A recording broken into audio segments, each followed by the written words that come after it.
Deep in the shadows, I know it's hard to put one foot in front of the other. Hi guys, CeeChronicles here. Welcome and welcome back to my YouTube channel. I post fragrance related content on this platform and would very much appreciate it, guys, if you did consider joining this family by subscribing. Now, to those who are returning, thank you so much for the continued support.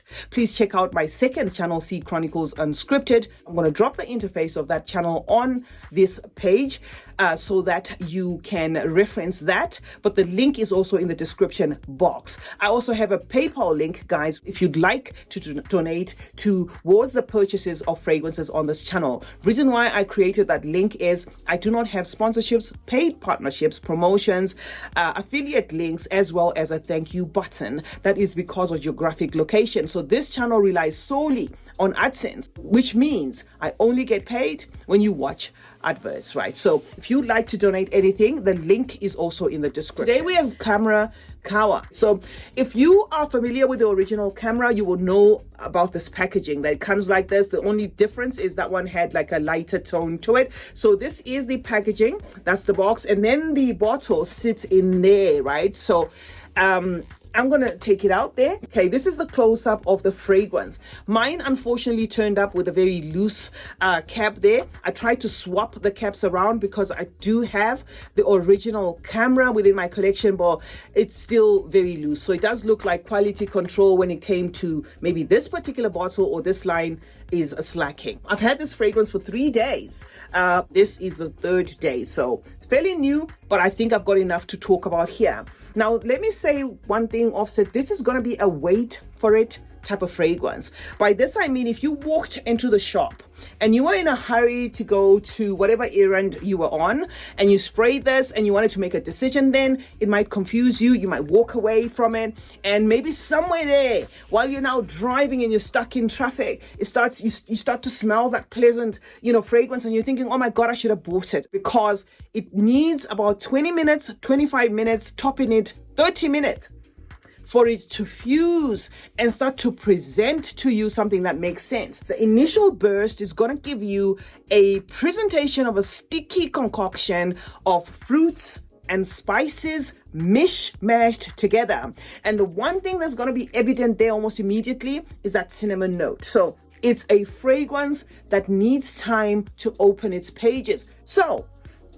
in that 20-minute mark, you're going to then have something that starts to then bring out an almost airy, very lightly minty tone in this fragrance, which I'm going to attribute to the cardamom. But it's not about the cardamom again in this fragrance, right? With that minty tone, you will transition to a fizzy, spicy tone of a ginger. And it is that moment where you get a minty and fizzy tone, almost crispy tone there, that the coffee then makes a presence. Okay, so this is by no means, shape or form going to be similar to how French coffee by RAVE interprets as a coffee fragrance, or how Eternal Coffee by Paris Corner interprets as a fragrance. By this, again, I mean, if you purchase this one because you're expecting an initial burst of coffee that you're going to carry through that dark roast of a realistic coffee, this might leave you asking yourself, where the hell is the coffee? You get what I'm trying to say? So, if this changes, it could be because maybe my review is coming early, but I'm just saying my coffee in this particular one makes an appearance in a 25, 30 minutes mark there. And even then, it's a very gentle, almost shy type of coffee, right?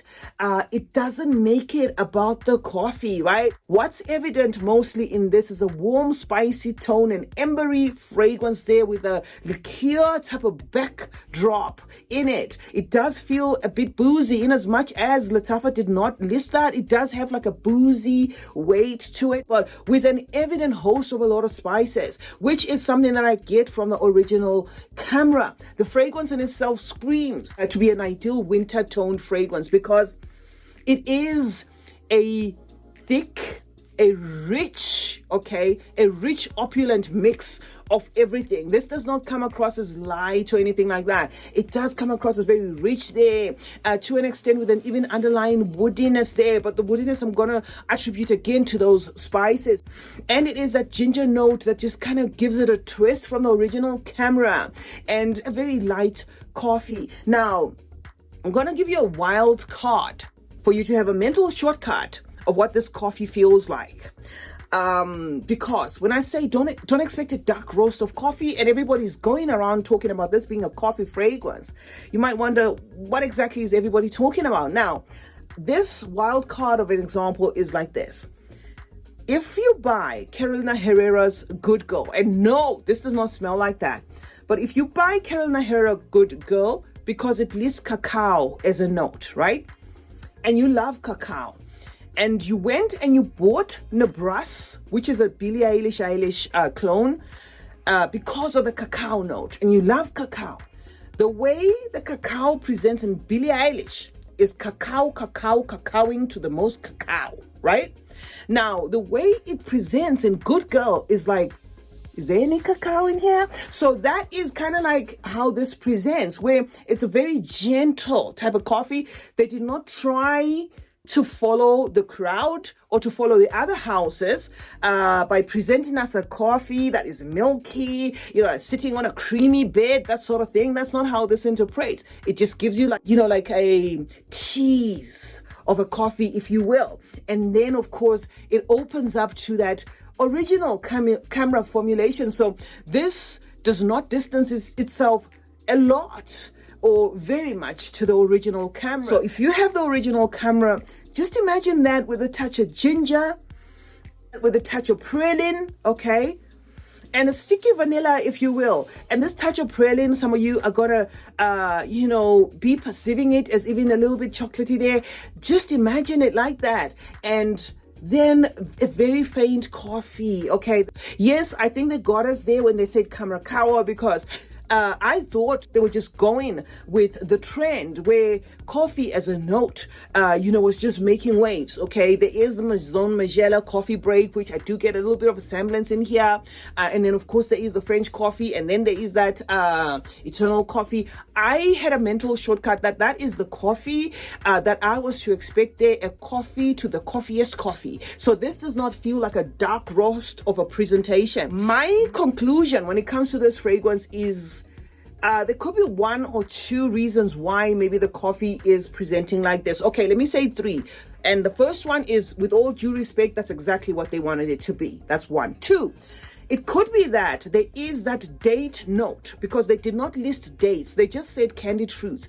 But I do get a very present date note there. So it could be that there is that date note that you get from the original Khamrah in this particular fragrance that is kind of doing a push and pull with the coffee to an extent that the date note then wins. And then there is that sweetened vanilla, and then there is those sweetened fruits, and then of course there is a cinnamon and spices, that sort of thing. So it just does feel like maybe those ingredients were so heavy enough that the coffee didn't get enough time to shine. So that is my second theory. Or it could be that this fragrance is sitting on a very heavy oil concentration because, of course, of its lasting power, to an extent that that oil then has kind of like a clash there where the coffee doesn't then say the most. So yeah, those are just my thoughts, my independent flying thoughts when it comes to this. If it does change, I will of course present it in a separate video and give you my update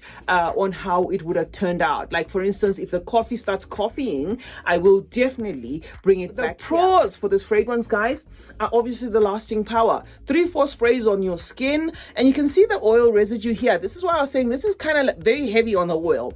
3, 4, 5 sprays on the skin, guys. Just do the most. And when it gets to that 20, 25 minutes, 30-minute mark, where it kind of then presents as this most beautiful fragrance, it holds on in that position for the longest time, in that linear type of vibe, where it presents as just that beautiful, refined fragrance, after which it then starts to open like a powdery page, possibly a musky page there, but it keeps that Khamrah DNA. So this does not distance itself from the Khamrah DNA. So if you hate the Khamrah DNA, I would say test this.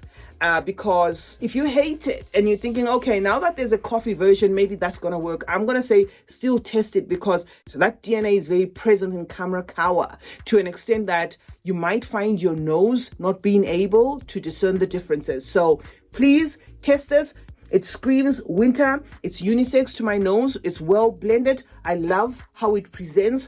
I love how long lasting it is. I feel on more than 10 sprays, this can do up to even the next wash and stuff like that. So it's a beautiful fragrance altogether in terms of lasting power. CeeChronicles is my name. Thank you so much for joining me today. Please remember to check out my second channel and kindly subscribe to that one. Also turn on post notifications on both channels. That way you get to be notified anytime I upload a video. Like and share, guys, this one. And remember that smelling good is a form of good manners. Cheers.